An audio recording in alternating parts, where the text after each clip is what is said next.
tears in rain. Imagine a world robbed of this greatest cinematic treasures. The startling truth is, these masterpieces were born from a fierce, brotherly battle. Ridley and Tony Scott, a pair of titans whose rivalry sparked a filmmaking revolution. This isn't just a story of two directors. It's the untold war of visions that shaped an era. Welcome to the tale of two giants in a cinematic duel, the saga that almost wasn't. Throughout nearly 60 years of his career, Ridley Scott has managed to change the course of world cinematography. He also earned a reputation of being a snob and a dictator. He has a real ear for any kind of bullshit. He'll do a scene and he'll come and he'll say, well, I don't believe it. He wants to see it coming from somewhere really real. And a director whom critics show no mercy towards. I was very visual. I was born blessed with a bit of an eye. I've got a very good eye. It was a natural thing for me, that. So my material tended to be very visual. I was always criticized for being so visual. Ridley's closest team members learned to anticipate his aesthetic preferences. Arthur Max, a production designer, describes working with Ridley as somewhat similar to being in an army. Others describe it this way. That he's kind of this guy from the north of England whose father was in the military, and he has this kind of stiff upper lip thing. Additionally, Ridley's mother was the dominant figure in the house, controlling everything, including her two other sons, Frank, the elder, and Tony, the younger, while their father was away. This environment shaped Ridley into a bold, confident figure. It was as if he were a predator, where no one would dare challenge him. However, Tony, in one of his rare interviews with the Sunday Times, claimed they all enjoyed a very happy childhood. We had a great childhood. My childhood was all happy memories. We played rugby, went rock climbing, hitchhiked to the Alps every summer. This type of upbringing instilled in Ridley the lesson that, to achieve success in life, one must cease complaining and take decisive action. I'm a natural-born hunter because that's who I am. No one taught me that. I started from scratch. I arrived in Hollywood with a wristwatch and stayed at the YMCA. You have to learn the curve, but don't moan about it. It's about doing. There's always a way in. In an interview with The New Yorker, David Scarpa, the screenwriter for Napoleon, stated, "Seeing Napoleon and Ridley side by side, I think that there are people who simply don't have that internal sense of limitation that normal people have. I remember reading about how one time Napoleon was finishing up a battle, and he was simultaneously designing the currency." Even though Ridley is not involved in designing currency, he is deeply engaged in filming and editing footage on the same day. Suppose you send him new script pages during shooting. Perfect. They will be incorporated into the storyboard the very next day. Many might envy this level of creative control in the movie development process, if not for one fact. Ridley Scott never initially aspired to be a movie director. His true calling was in advertising. It wasn't until I was 35 I suddenly realized I'm not going to make a movie. I better get on with it. It was his younger brother who ignited Ridley's passion for directing. As brothers, we had to toss a coin as to whom would do the first directing gig. Guess who won? In 1975, Tony successfully adapted the short story The Author of Beltraffio for television. And he won. I couldn't believe it. So he did the film first. I was so pissed off I couldn't believe it. He ruined my summer. This marked the beginning of the era of competition between the two Scott brothers as directors. Rid and I had a brilliant upbringing. We went through hard times, but my parents were always there for us. The center of our lives was the three of us boys, the brothers. Upon completing art school, Tony had no intention of making commercials or feature films. His ambition was to create documentaries. However, Ridley, seeing no financial potential in this path, persuaded Tony's wife to sway him in a different direction. I said, "Dear, if he does documentaries, he's going to be riding the bicycle in 40 years' time. Come with me because I know he really wants a Ferrari." So Tony came with me, and sure enough, he got a Ferrari.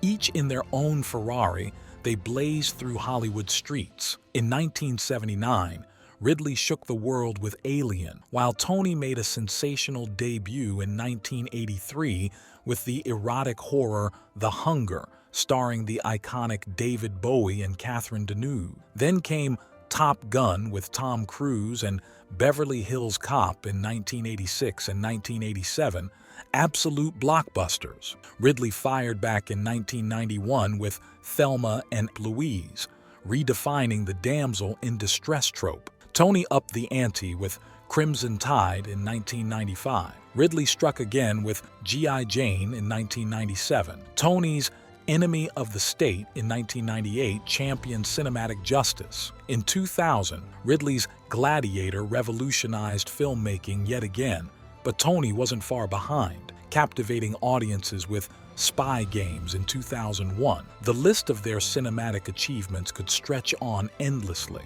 Ridley's been battling and competing since his youth, always pushing the envelope. I was already in ignition mode and taught myself to deal with all the competition around me. It was tough. Some of the best were here. Ridley always saw Tony as one of those best. Their rivalry was a driving force, pure and inspiring, free from any shadow of jealousy. By striving to outdo one another, they honed their skills to a fine edge. There's a lot of people out there that influenced me. My brother had a huge influence.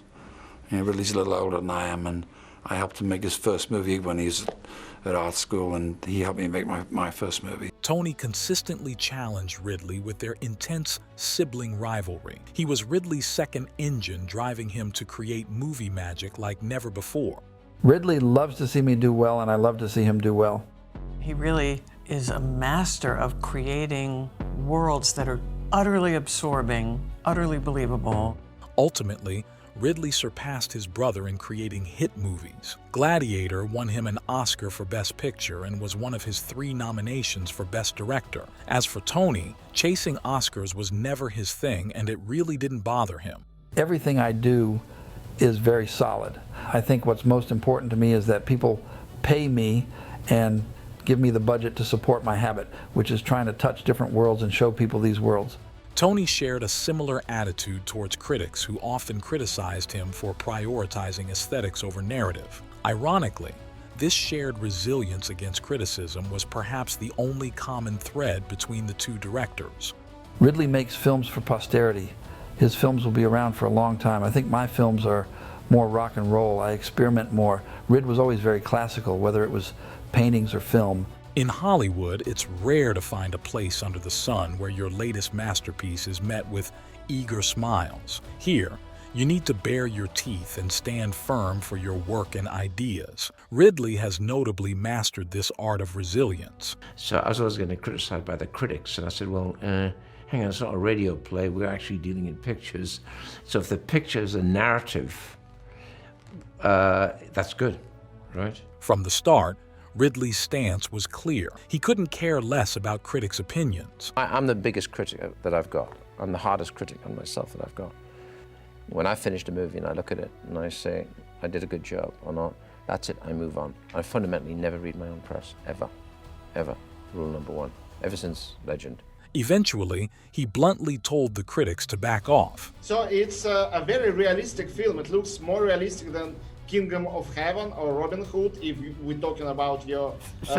Q, thank you very much. Q, go on. While both Ridley and critics crusaded against each other in the name of the holy cinematography, life prepared a devastating blow for the director. In August 2012, while Ridley was in France, he received a call from Tony in LA. Tony had been battling cancer and was recuperating from surgery. Noticing Tony's downcast tone, Ridley attempted to lift his spirits by discussing work. I said, have you made your mind up about this film yet? Get going. Let's get you into a movie. Unknown to Ridley, Tony was on the Vincent Thomas Bridge over Los Angeles Harbor during the call. After their conversation ended, Tony took a tragic leap. Witnesses reported that he appeared resolute in his decision.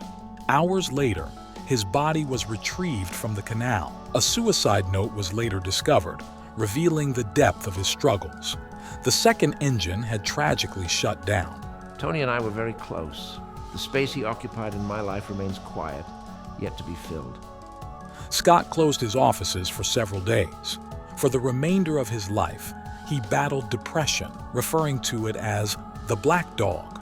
Before Tony's passing, Ridley's films often centered on themes of struggle, competition, and survival. The loss of his brother shifted his focus to exploring survival in the face of profound internal solitude. Ridley's other brother, Frank, passed away in 1980 at 45 after a battle with cancer. Ridley dedicated The Counselor, The Martian, and several other works to Tony. My brother Tony would have been here tonight for sure, and I know many of you knew and loved him. I miss you, Tony. Following the loss, Ridley plunged into filmmaking for solace. In 2017, amidst handling 3 movie projects, he took time to pay tribute to his brother's first TV film, The Author of Beltrafio, at the British Film Institute. Good films made for television can so easily be forgotten. So it's terrific that his film has been rediscovered by the British Film Institute. Ridley believed Tony would have been immensely proud knowing a new generation of filmmakers and viewers could experience The Author of Beltrafio. This exposure offers a fresh perspective on Tony Scott's directorial vision. Tony securing his first Hollywood gig, The Hunger with David Bowie, Susan Sarandon, and Catherine Deneuve, which would be followed fairly quickly with Top Gun and all the success that came with it. Whilst Tony became associated with action thrillers, Beltrafio reminds us that Tony was a great storyteller. A new perspective emerges not just for the younger Scott brother, but also for Ridley. Beneath the perceived snobbishness, discontent, and sharpness lies a resilient character grappling with profound grief over his brother's passing. Though Tony is no longer here, Ridley feels an enduring connection. He is never truly alone. I'm truly thrilled to receive the star on the Hollywood Walk of Fame. I dedicate this star to my brother, Tony Scott.